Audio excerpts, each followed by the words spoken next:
I always want to bring more in under the umbrella of whatever metaphor it is that's being pushed. And what I have discerned is that time is actually speeding up, that the universe is not what physics tells us it is.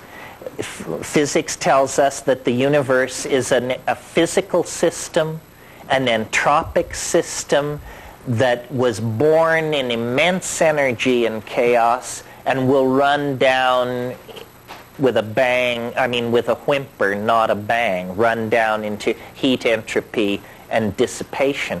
The psychedelic data on this is completely different.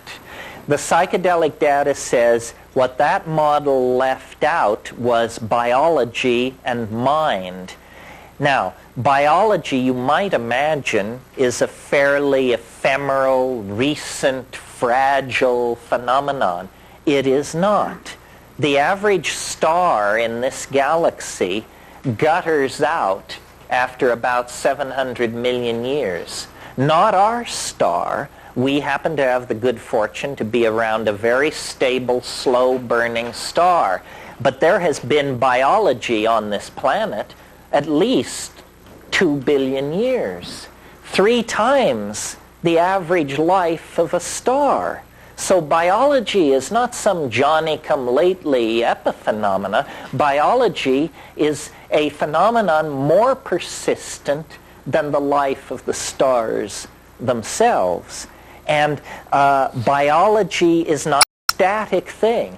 A star evolving now is not greatly different from a star evolving 1 billion years ago. Biology doesn't work that way. Biology constantly changes the context in which evolution occurs. The way I have downloaded this into a phrase is the universe is, the biological universe at least, is a novelty-conserving engine. Upon simple molecules are built complex molecules. Upon complex molecules are built complex polymers. Upon complex polymers comes DNA. Out of DNA comes the whole machinery of the cell. Out of cells comes simple aggregate colony animals like Hydra and that sort of thing. Out of that, true animals. Out of that, ever more complex animals, organs of locomotion, organs of sight, organs of smell, complex mental machinery for the coordinating of data in time and space. This is the whole story of the advancement of life. And in our species, it reaches its culmination and it crosses over into a new domain where change no longer occurs in the atomic and biological machinery of existence. It begins to take place in this world which we call mental.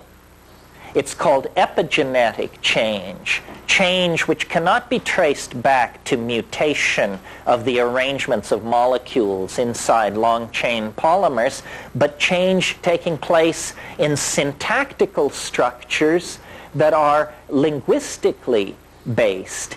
And people have probably been using language with considerable facility for probably 50,000 years, possibly more.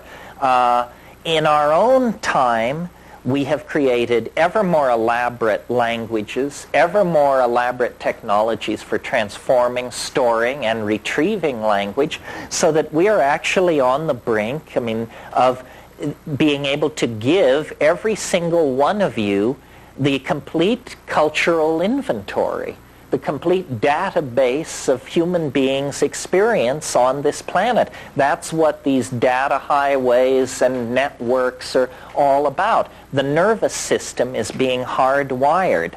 But what I wanted to draw your attention to about this is it is not only an advance deeper and deeper into novelty, but it's an advance in which each successive stage occurs more quickly than the stage which preceded it. So, once you get the Big Bang, then nothing much happens for a long, long time. I mean, there's plasma streaming through the universe. The universe is slowly cooling, but that's the most dramatic, complex process in the universe, this cooling. Then, after a certain point, more complex processes come in. Complexification begins to build, and as it builds, it begins to happen faster and faster and faster. And the great puzzle in the biological record is the suddenness of our own emergence, human emergence out of the primate line. It happened with enormous suddenness. Lumholtz calls it the most explosive reorganization of a major organ of a higher animal in the entire fossil record.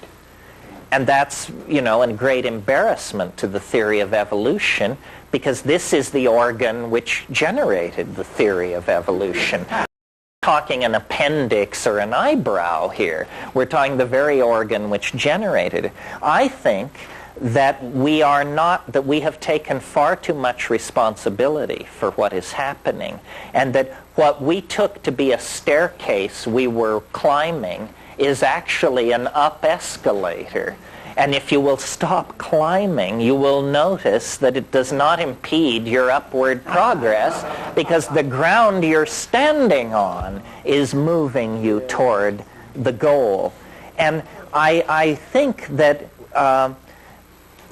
this idea, which may be the proof that I'm bonkers, requires a fairly radical reorganization of consciousness, because what I'm saying is the universe was not born in a fiery explosion from which it has been being blasted outward ever since.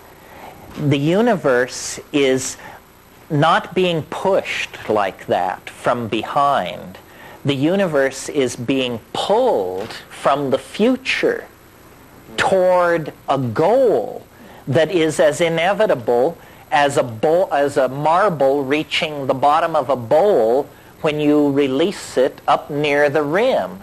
If you do that, the marble will roll down the side of the bowl, down, down, down, and eventually it will come to rest in the lowest energy state, which is the bottom of the bowl. That's precisely my model of human history. And now, bear in mind what the competition is peddling. The competition is peddling the idea that the universe sprang from nothing in a single moment for no reason. Now, whatever you think about that, notice that it's the limit case for credulity. Do you understand what I mean? I mean, if you can believe that, it's hard for me to imagine what you would balk at. If we were to sit down and say, let's see who can think of the most unlikely thing that could possibly happen, I submit to you, nobody could top the Big Bang. It is the improbability of improbabilities. It is the mother of all improbabilities right there. So I'm suggesting something different. I'm suggesting that the universe is pulled toward a complex attractor that exists ahead of us in time, and that our ever-accelerating speed through the phenomenal world of connectivity and novelty is based on the fact that we are now very, very close to the attractor. All Western religions have insisted that God would come tangential to history, but they all lose their nerve when you ask when, which is the only interesting question about that hypothesis. I mean, if it's not now, then what the hell difference does it make? It's just pissing in the wind as far as I can see. I think that the very real social crisis that is upon us, the crisis of population, of resource depletion, of atmospheric degradation, of epidemic disease, all these crises indicate that we are now down to the short epochs of this process of universal ingression into novelty, and that in fact it makes no sense whatsoever to speak of a human future. There is no human future. It's inconceivable, given where we are today, that to speak of the human world 1,000 years from now or 500 years from now. It is literally, it either doesn't exist or it's beyond our power of imagining. It isn't simply going to be non-polluting cars and smaller hi-fi speakers. I mean, that's an idiot's notion. Better pictures of today. Yeah, clearer TV pictures and stuff. It isn't like that at all. I mentioned this morning, how when you look at only one line of technological development, automobiles or computers, it looks like you can rationally anticipate what's going to happen. But when you realize that there are thousands of these lines of development, all transforming themselves, all moving towards some kind of omega point, then you realize that we're in the grip of what I call a concrescence. And I maintain that you don't have to believe me on this. You can see it from here. You just have to climb a high hill. There's one, it's called psilocybin. There's one, it's called ayahuasca. The view from the tops of these hills is of the concrescence. It lies now closer to us than the Johnson administration, for God's sake, in time. And, I have an elaborate mathematical theory to back this up, which you should gratefully learn you are not going to be flayed with this afternoon, but I think it's going to become more and more important for people to delinearize their view of time, decondition yourself from the lie of history. After all, if time were space, history would be a spider web. So bear that in mind. Concrescence. Concrescence is a word that I cribbed from the metaphysics of Alfred North Whitehead. And in fact, much of what I say, Whitehead provides the foundation for. He, like myself, had the idea that history grows toward what he called a nexus of completion. And these nexi of completion themselves grow together into what he called the concrescence.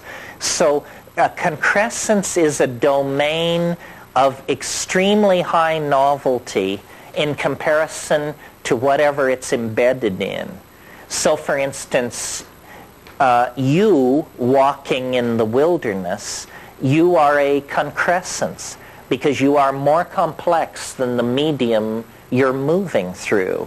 A raisin embedded in a cornmeal muffin is a concrescence. It is more complex than the muffin matrix in which it finds itself. So a concrescence is a local state of unusually high complexity. And a concrescence exerts a kind of attraction. Let's call it the temporal equivalent of gravity, so that all objects in the universe are drawn through time, not space. Gravity draws you through time. Gravity draws you through space. Time draws you toward the concrescence. This is why the universe is seen to be becoming more and more complex, faster and faster. Yeah. Give us your best scenario of December 21st, 2012. Well, first of all, 22nd, no, we had a meeting of the Rebbes on this one, and we got it figured out. We're using 11:18 a.m. Greenwich Mean Time, December 21st, 2012 A.D., and this is all based on a bunch of fishy mathematics that need not concern you here, but which you would pay dearly to hear in some other context. The idea being, you see, that each epoch being shorter than the one that preceded it, this generates an asymptotic curve of approach. And it's become a cliche of our culture that time is speeding up. It actually is speeding up. It's not that it seems like it's speeding up, or it looks like it's speeding up. It is speeding up. We and our entire world are being drawn into confrontation with something that at this level is lost below the event horizon of rational apprehension. That's a fancy way of saying you can't know jack shit about it at this point in time. There will come a moment when it will rise above the horizon of rational apprehension. But and I think that history is a set of nested resonances. This is what I mean when I say nothing is unannounced. Nothing can take you by surprise if you've really been paying attention, because everything is preceded by its harbingers and heralds. And we are living in an era now where there is a great deal of apocalyptic expectation, anticipation, and hysteria for several reasons. First of all, because Christianity just is hysterical in all times and places. Second of all, there's a built-in goose in the calendar because we're approaching a millennial year, and that always exacerbates this Christian thing outrageously because of the promise made, amen, amen, I say to you, this generation shall not pass away before I return to, clean your plow or whatever it is. And there is the physical evidence all around us that we are the witnesses to a planetary crisis that we cannot control or manage. I mean, it's very hard to believe that we could manage ourselves back into a steady state.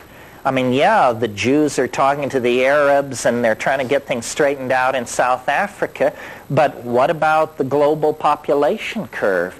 What about the degrading atmosphere? I mean, you don't necessarily, you're just as dead even if you're not killed by a racist or a fascist. So we can get certain problems under control, but it seems certain problems are beyond our control. Also, there's another level to all this, which is when you take cores from the Greenland ice, or make side-ranging radar maps of the Canadian Shield, you discover that we are not the only force for disruption and chaos wandering around the universe looking for trouble. The universe is an incredibly chaotic and unstable place. Planetesimal impacts on the Earth have reset the biological clock at least 3 times in the last billion years. What we have been living through for the past 50,000 years is an unusual era of metastability, and it has allowed us to create a global civilization. But we can't assume that we have 50,000 years of stability ahead of us, or even 100,000 years of stability ahead of us. And finally, this curious resistance to the idea of the end of the world always amuses me, because maybe the world will end and maybe it won't end. But have you ever noticed that the end of your world is an absolute certainty? You're going to go into the yawning grave, and rather soon, I should suspect, and possibly sooner than you're prepared for. So quibbling over the end of other people's world seems like a philosophical argument compared to the certainty of your own finality. Yeah. I've just been kind of recently playing around with Stephen Hawking's book, and I wondered if you could comment or critique it and say how that creates parallel universes or not to your view of the world. Well, that's an interesting question, and I've been thinking about. The question is out of Stephen Hawking's book about parallel worlds and black holes and stuff. How can these physical oddities or anomalies be related to what I'm talking about? Well, first of all, we don't know what a black hole is. A black hole has at the center of it a singularity. The definition of singularity is you don't know what it is. Way of making theories, by the way. Stephen Hawking is a prime example. At one point in his career, he was very keen for what were called mini black holes. And these were black holes that were under a centimeter in size, and a certain reading of his theory required 10 high 16 of these things in the universe. Well, when you realize that there's a singularity at the center of each one of them, you say, well, hell, what kind of physics are you doing if you have a physical theory that has 10 high 16 exceptions to whatever rules it lays down? This isn't a theory. This is a sieve that you're waving around in the air. However, the black hole does bear on this because imagine an observer standing outside the event horizon of a black hole, watching an object approach the black hole. What you see, and this is similar to the argument or the example I gave a few minutes ago of the marble on the edge of the bowl. What you see is this, let's make it a spacecraft. This spacecraft that approaches the event horizon of the black hole, and then it's caught in the gravitational tidal forces of the black hole, and it begins to go faster and faster, around and around, faster and faster, and at a certain point it disappears into the singularity. This is from the point of view of an observer outside the system. Now we flash to the stalwart captain and crew on the bridge of this starship. What happens from their point of view, what happens is as they sink below the event horizon of the black hole and start the descent toward the singularity, time and space are dilated so dramatically that the singularity recedes to an infinite distance and you fall forever toward it. Well, what I would like to suggest, based on, well, here's what I'd like to suggest. This is one way of thinking about it, that our planet is on a collision course with something which we actually, at our present state of knowledge, don't have a word for. A black hole is simply a gravitationally massive object, so massive that no light can leave it. What I'm talking about is something like that, except that it isn't so much gravitationally massive as temporally massive. We are being sucked into the body of eternity. And I think it's going to happen very soon. Now, an obvious objection that someone would make to this, it's a probabilistic objection, is they would say, don't you find it rather unusual that your own very minute and finite life should occur so close to this moment of universal dramatic climax? Doesn't that clue you to the fact that you might be slightly deluded? To which I reply, not at all. Because I think of this event horizon as a series of like ghost horizons. And once you enter into history, what history is the outer shell of the gravitational field of the attractor of the concrescence. In other words, history is the disturbance in nature which precedes the concrescence. It precedes it by only 50,000 years. A microsecond. So a geological microsecond before all life is melted down in the presence of the singularity, there is a curious interface zone that is not the singularity and not the absence of the singularity. It's the singularity in the act of becoming. And it only lasts as a geological microsecond. When the first subject first came up about this date, you said that you described it as something we could know absolutely nothing about. So how do you substantiate the criteria in which you pointed towards this date? Well, no. You can predict where an electron will be without knowing what an electron is. In fact, no one knows what an electron is, and we predict their occurrence very easily. What can't be known about the singularity or the concrescence, it simply lies beyond rational apprehension. But the map of the phase space in which this concrescence is happening looks very much like an involuting spiral of some sort. In principle, the thing is unknowable in time, because if you could know it, you would not be in time. Actually, it maps rather well onto Thomas Aquinas' notion of the nature of God, but I don't think we should make too much of that. Yeah.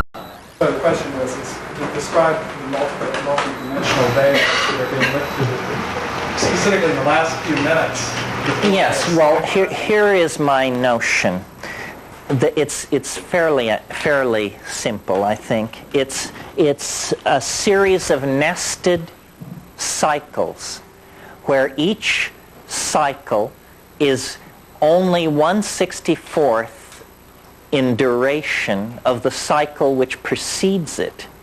So let's start with a cycle big enough that we can drop the whole life of our cosmos into it with plenty of elbow room. Okay?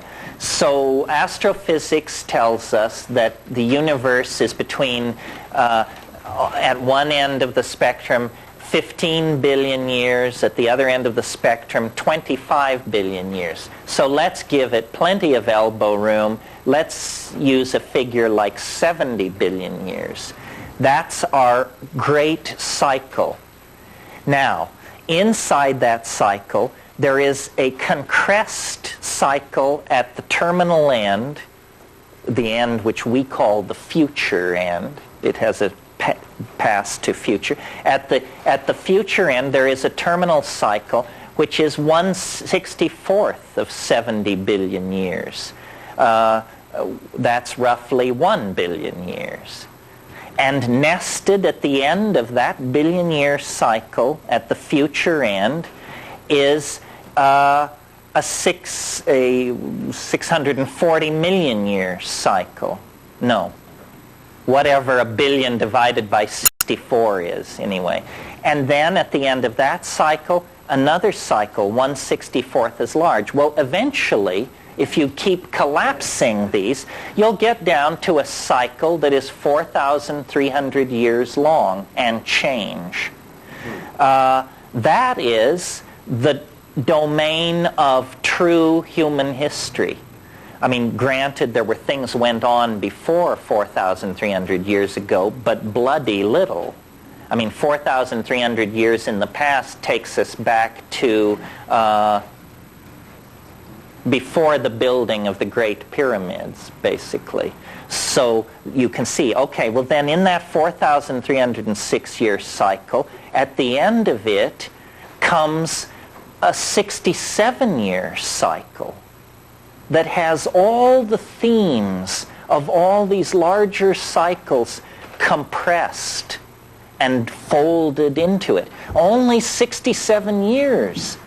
It began on August the 5th, 1945, with a faint echo of the Big Bang as the atomic flower blossomed over Hiroshima. It runs from that day, August the 5th, 1945, to December 2012, December 21, 2012. But 384 days before you reach that date, you cross into a cycle only 384 days long that has all these larger cycles compressed in it. And 6 days before you reach the 0 point, you cross through into a domain of only 6 days duration that has all these huge cycles compressed in it.